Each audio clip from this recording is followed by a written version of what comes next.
जय गुरु जी। संगत जी, हम सब जानते हैं कि गुरु जी महाराज के ब्लेस करने के तरीके इतने अनोखे हुआ करते। उन्हीं अनोखे तरीकों के बहुत ही प्यारे प्यारे सत्संग गुरु जी की पुरानी संगत के हैं, जो मैं आप लोगों के साथ शेयर करना चाहती हूँ। संगत जी, एक बार एक संगत गुरु जी महाराज के दरबार में आती है, जिन्हें हर्निया की प्रॉब्लम होती है। डॉक्टर उनका ऑपरेशन बता देते हैं। वो आके गुरु जी से अरदास लगाते हैं कि गुरु जी, मुझे ऑपरेशन नहीं करवाना है, आप मुझे इस दर्द से मुक्ति दिलाइए। तो संगत जी, गुरु जी उनसे कहते हैं कि अगर तुझे ऑपरेशन नहीं करवाना है तो मेरी कही हुई बात माननी पड़ेगी। तो वह कहता है, गुरु जी जो आप कहेंगे मैं कुछ भी करने को तैयार हूँ। तो गुरु जी कहते हैं कि अभी तो मैं टहलने बाहर जा रहा हूँ, पर मैं जब तक आऊँ तो जितने भी आंगन में गमले रखे हुए हैं एक एक करके तुझे ऊपर ले जाने हैं, और ऊपर छत के रखे हुए एक एक गमला नीचे लेके आना है, और इसमें तुझे किसी की हेल्प नहीं लेनी है, खुद ही करनी है। तो संगत कहती है, ठीक है गुरुजी, जो आ गया। और गुरुजी बाहर निकल जाते हैं। तो संगत जी, वो संगत इतने दर्द में भी एक एक गमला ऊपर रखना और फिर छत से एक एक गमला नीचे लेके आती है। इतना ज़्यादा दर्द होता है कि लगता है कि आज तो जान ही निकल जाएगी, पर बड़ी ही ईमानदारी के साथ उन्होंने भी कि मुझे गुरुजी की आज्ञा का पालन करना है। फिर वो धीरे धीरे नोटिस करते हैं कि जैसे जैसे वो एक एक गमला नीचे से ऊपर, ऊपर से नीचे ला रहे हैं, उनका दर्द कम होता जा रहा है। तो जब आखिरी गमला ऊपर से नीचे लाना था, तब गुरुजी आ जाते हैं और गुरुजी उनसे पूछते हैं कि तूने कर दिया? हाँ जी गुरुजी, सारे गमले रख दिए, बस ये आखिरी गमला रखना बाकी है। तो गुरुजी कहते हैं कि हाँ, इसको बड़ी जल्दी रख, क्योंकि बड़े मजाकिया रूप में गुरुजी कहते हैं कि तुझे पता है, अगर तूने ये गमला नीचे नहीं रखा तो तेरा ऑपरेशन जो मैं कर रहा हूँ वो अधूरा रह जाएगा। तो संगत जी, उसके बाद अंकल को कभी भी हर्निया की प्रॉब्लम नहीं हुई और उनका पेन उसी वक्त गायब हो जाता है। तो ऐसे गुरुजी महाराज अनोखे तरीके से ब्लेस करते हैं।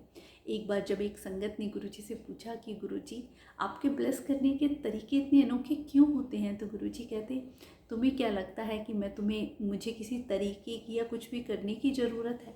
मेरे अंदर इतनी पावर है कि मैं तुम्हें वैसे ही ब्लेस कर सकता हूँ। पर ह्यूमन नेचर है, तुम लोग जब तक मैं कुछ करके नहीं दिखाऊंगा तो बिलीव नहीं करोगे, इसलिए मुझे इन अनोखे तरीकों को अपनाने की ज़रूरत पड़ती है। तो संगत जी, गुरु जी महाराज ने कितनी ऐसी संगत हैं जिनको इतने अजीब और ऐसे अनोखे तरीक़ों से ब्लेस किया करते।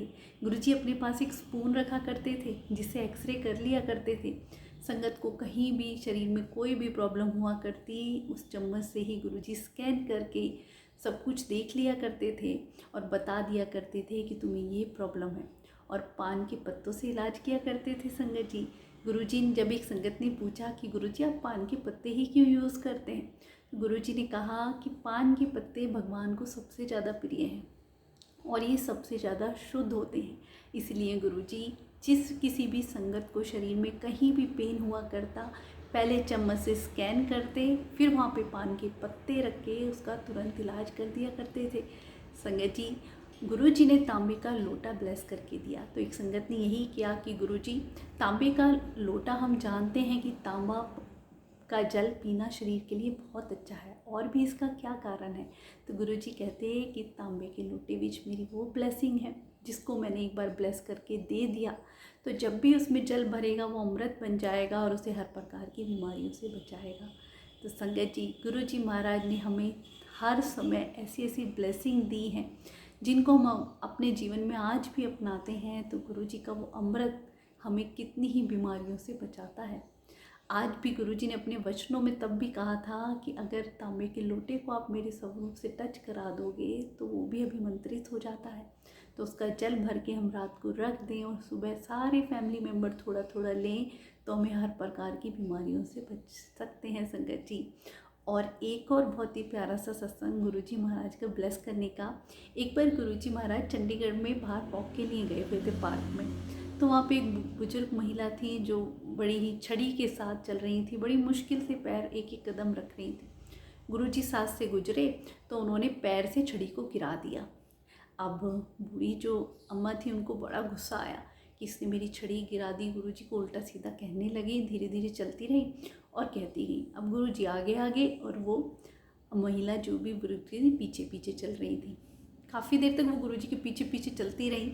तो फिर गुरुजी पीछे मुड़ के बोले कि आप ये तो देखिए, कि आप ये देख रही हैं मैंने आपकी छड़ी गिरा दी, पर इतनी देर से आप मेरे पीछे बिना छड़ी के आ रही हैं।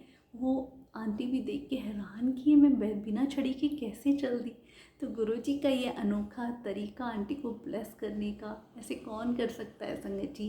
हमारे गुरुजी महाराज जो कितनी ही ऐसी संगत है जिनको डायबिटीज़ वालों को मीठा खिला के और जिनको अल्सर की प्रॉब्लम उन्हें तीखा खिला के, ऐसे अनोखे तरीके से, उसमें भी गुरुजी ये कहते हैं कि मैं तो तुम्हें देखते ही चाहूँ तो तभी ब्लेस कर दूँ, पर इसमें भी मैं तुम्हारा भरोसा देखता हूँ कि तुम मेरे पे कितना बिलीव करते हो। जब तुम्हारा भरोसा और प्यार पक्का होता है तो तुम्हारी बीमारियाँ वहीं क्योर कर देता हूँ। गुरुजी कहते हैं कि बीमारियों के लिए मेरे से मांगा मत करो, मुझे सब पता है किसको क्या हुआ है और किसको कब देना है। तुम मांग के मुझे छोटा कर देते हो और अपने लेवल पे ले आते हो और खुद नास्तिक बन जाते हो। सही बात है संगत जी, गुरुजी महाराज हमारे भगवान हैं, उन्हें सब पता है कि हमें क्या प्रॉब्लम है क्या नहीं है, कुछ भी उन्हें बताने की ज़रूरत नहीं है। वो प्यारा सा शब्द है ना, बिन बोलिया सब कुछ जानता, वो सब कुछ जानते हैं संगत जी। उन्होंने कितनी ऐसी संगत हैं जिनको टच करके ही ऐसी बड़ी बड़ी बीमारियां उन्होंने उनके स्पर्श से ही ठीक हो गई संगत जी। कितना ऐसा अमृत पिलाया, लाइलाज बीमारियां, डॉक्टर भी उनकी रिपोर्ट्स देख के हैरान रहते कि ऐसे मेडिकल साइंस में ऐसा है ही नहीं कि ये चीज़ कैसे ठीक हो सकती है। रिपोर्ट्स पढ़ के अचंभित रह जाते हैं कि मेडिकल साइंस भी गुरुजी महाराज के सामने फेल है। कितने कितने बड़े डॉक्टर जो कि गुरुजी महाराज के दरबार में लोटा ब्लेस करने के लिए लाइन में खड़े रहते हैं। तो इसका क्या कारण है संगत जी, ये हमारे भगवान के अनोखे तरीके हमें ब्लेस करने के हैं। गुरुजी ने बहुत ऐसी संगत है जो खुद गुरुजी कहा करते कि अगर मैं किसी को ब्लेस करता हूँ, जब सभा लगती थी तो गुरुजी के दरबार में काफ़ी संगत बैठी होती थी। गुरुजी उन्हें अपनी मर्जी से आज्ञा दिया करते थे कि अब जाओ या नहीं जाना है। तो कई संगत होती थी, गुरुजी ने कहा कि तुम्हें अभी नहीं जाना है और वो फिर भी उठ के चल देती थी। तो गुरुजी कहते कि जो ब्लेसिंग सोचो कि मुझे तुम्हें 11 बजे देनी है, मुझे पता है कि तुम्हें कब क्या ब्लेस करना है और क्या देना है। तो जो ब्लेसिंग तुझे मुझे 11 बजे देनी है, तुम 10 बजे उठ के चले जाते हो, तो ये समझ लो कि जो ब्लेसिंग है वो तुम्हें नहीं मिल पाई है या फिर अगले 5 साल या 50 साल तक भी नहीं मिलेगी। इसलिए मेरे हुक्म में जब मैं कहूँ तभी तुम दरबार से हुक्म लेके आज्ञा लेके जाया करो। ऐसा नहीं कि अपनी मर्जी चलाओ। तो संगत जी, गुरुजी का ब्लेस करने का तरीका, संगत को गुरुजी अच्छे से जानते हैं कि उसके जीवन में क्या है क्या नहीं है, कब ब्लेस करना है कब नहीं। तो ऐसे हमारे गुरुजी महाराज की लीला अपरंपार है, जिसे समझना हम इंसानों के बस में नहीं है संगत जी। जो भी नई संगत जुड़ती है, गुरुजी महाराज की लीलाएं रची जो गुरुजी ने और जो उनके अनोखे सत्संग हैं, उनको ज़रूर सुने ताकि उनका विश्वास बढ़े कि हमारे रब ने कैसे कैसे संगत का कल्याण किया और आज भी गुरुजी कर रहे हैं। गुरुजी के वचनों पे हम चलें तो गुरुजी महाराज की बताए हुए रास्ते पे चलने से और उन्हें हर पल याद करने से उनकी ब्लेसिंग बरसती है संगत जी। वो हर पल साथ निभाते हैं। अनंतम अनंतम शुक्राना गुरुपा।